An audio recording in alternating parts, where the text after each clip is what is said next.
Start to finish tutorial on how I am copying all of these VHS-C tapes using a VCR and a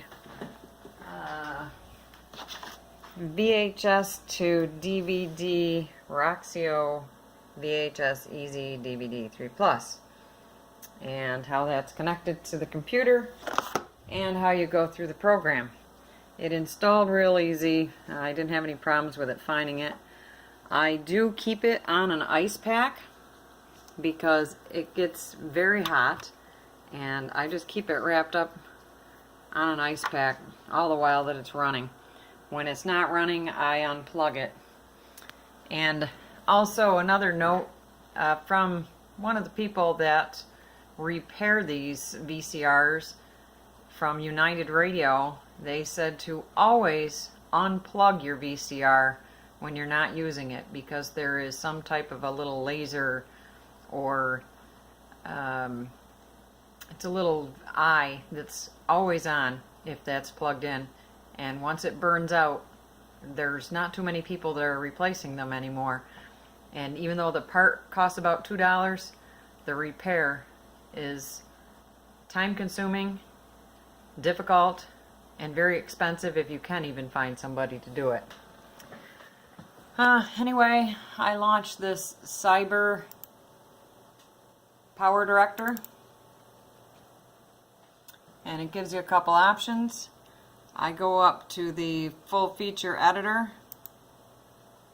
It brings up Power Director 12, which is software that actually came with this adapter that I bought from Diamond, but this adapter sees everything I've tried as copyright protected, so I bought it for the software evidently, and I'm using the Roxio capture device because that one works, and it does give me the copyright protection error occasionally, but not nearly as often as the Diamond did. You got to go over to the capture, and it should find your device if you've got it plugged in and set up. If not, you go down here to your settings, and you collect. You want to have it on the composite, because if you put it on the S-Video, at least on my computer, it will not work. It will not come from the back of that VCR and work. It doesn't find it. So I'm just using the composite, and make sure that you've got your audio input as the Roxio. Don't let it use an audio input from something else like your webcam. You got to have it from the Roxio. And I just had this all the way up, and I let it default to that. I read that on the web, so that's where it said to let it default to for these old VHS-C tapes. You click OK, and I'm using an adapter here because my tapes are VHS-C tapes. I guess if you are using regular VHS tapes, if you're copying old VHS tapes, then you don't need to worry about that. You just put the tape in and it runs. But for your VHS-C, you got to pop it in one of these adapters. They're still available online. You can still buy them. This one is 30 years old, but for some reason it's still working. Just needed the batteries replaced. I put that in the VCR,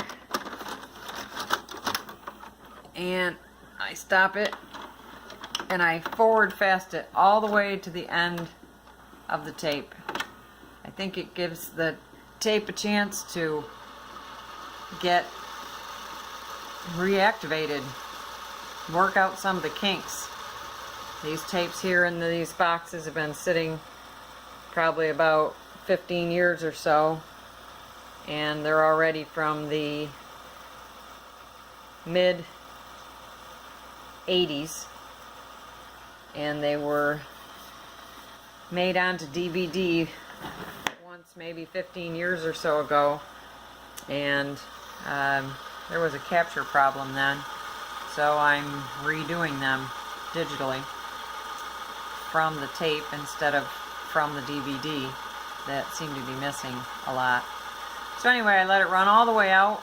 It'll get to the end, and then it'll rewind itself. It'll go all the way back. If you ran DVDs back in the day, you know that you had to run them all the way out sometimes, and it adjusted to the speed of the VCR that you were using.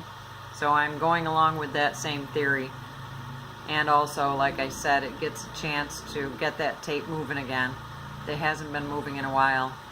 So maybe it'll have less stutters, and less stutters means less chances that it will do a copyright protection because of some noise it hears that isn't anything to do with copyright protection.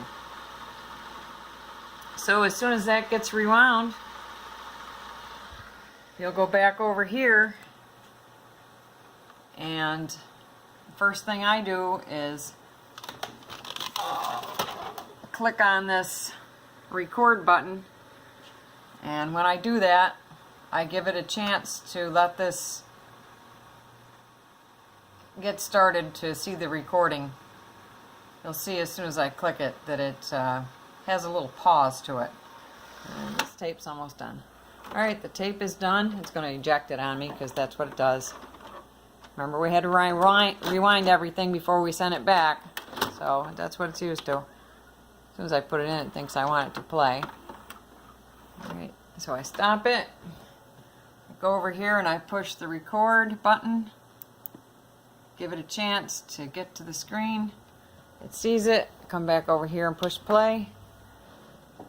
And there is a sound delay. I kid you not, there is a sound delay. It does not sync as it should.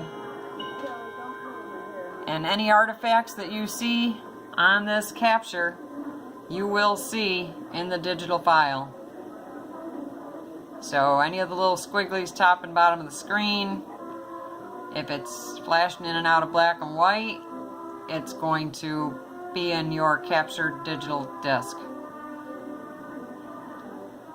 I have it saving to a spot on my computer, and from there I'm putting it out on my G Suite drive, and from there I'm sharing it with my family.